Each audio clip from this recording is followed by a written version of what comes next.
আরশে আজিমের প্রশস্ততা বুঝাতে একটা হাদিসের মধ্যে এসেছে, একটা উদাহরণ এসেছে যে একটা ঢাল যদি রেখে দেওয়া হয় এবং এখানে যদি 7টা স্বর্ণ মুদ্রা রাখা হয় বা রৌপ্য মুদ্রা রাখা হয়, যতটুকু অনুপাত হবে এই পুরো কুরসি আর এই যে 7টা মহাবিশ্ব এর অনুপাতটা অনেকটা এমন।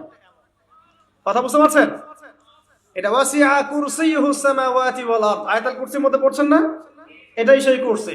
উদাহরণ এমন ভাবে দেওয়া হয়েছে।